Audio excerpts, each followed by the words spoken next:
उत्तर प्रदेश सरकारी आवास निर्माण एवं वित्त निगम में असिस्टेंट अकाउंटेंट के लिए नोटिफिकेशन जारी हुआ है। ये नोटिफिकेशन 5 जगहों के लिए जारी हुआ है। उन जगहों का नाम पहले मैं आपको पढ़ के सुना दूं। एक जगह है फिरोजाबाद, दूसरा है लखनऊ, तीसरा है आपका अयोध्या और चौथा है आगरा। इन 4 जगहों के लिए 5 जगहों पर 5 पदों के लिए नोटिफिकेशन जारी हुआ है। उसकी जो न्यूनतम योग्यता है वो बीकॉम है, मतलब आप वाणिज्यिक स्तर पर स्नातक आपको होना चाहिए। दूसरी बात, अगर आप इस क्षेत्र में पहले काम कर चुके हैं तो आपको वरीयता दी जाएगी, मतलब वरीयता का भी प्रावधान है। दूसरी बात, इसमें आयु की गणना कब से होगी?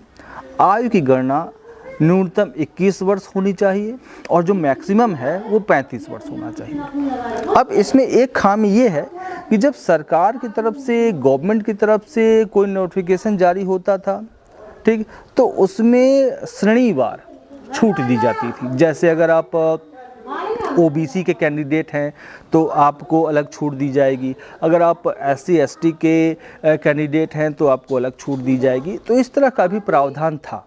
लेकिन आप देखेंगे कि जब से ये आउटसोर्स वाली सेवा शुरू हुई है तो आप देखेंगे इन सेवाओं में कहीं भी इस तरह की चीज़ें तो एकदम स्पष्ट, एकदम आपका दिखाई ही नहीं देती, या यूं कहें कि हो सकता है इसमें ऐसी चीज़ें हों ही ना।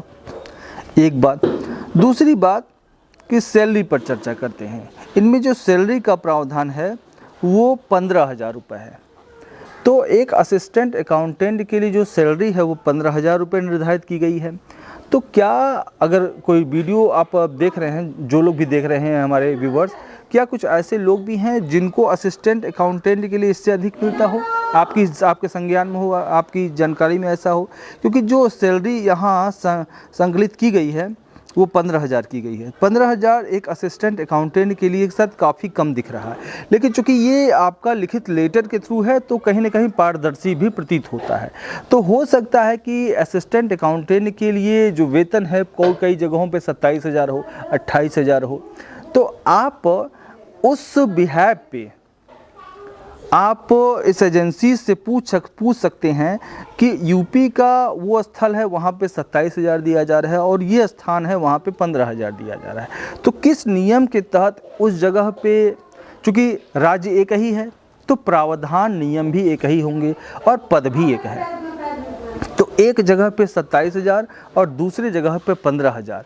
तो इस तरह का जो इतना डिफरेंसेज है वो डिफरेंसेज क्यों है, ये चीज़ें आप चाहे तो पूछ सकते हैं। तो ये एक अच्छा पद है, अच्छा अवसर है आपके लिए। आप चाहें तो जाकर सेवा योजना पोर्टल पर अप्लाई कर सकते हैं। डिस्क्रिप्शन में मैं इस न्यूज़ की लिंक दे रहा हूं, आप जाकर वहां से चेकआउट करें और देखें, और अगर आप योग्य हैं तो भरें। तो आज के लिए बस इतना ही। अगर इस तरह की कोई और भी लेटेस्ट अपडेट आती है तो हम आप तक लाने का पूरा प्रयास करेंगे। इसी के साथ धन्यवाद, नमस्कार, जय हिंद, जय भारत।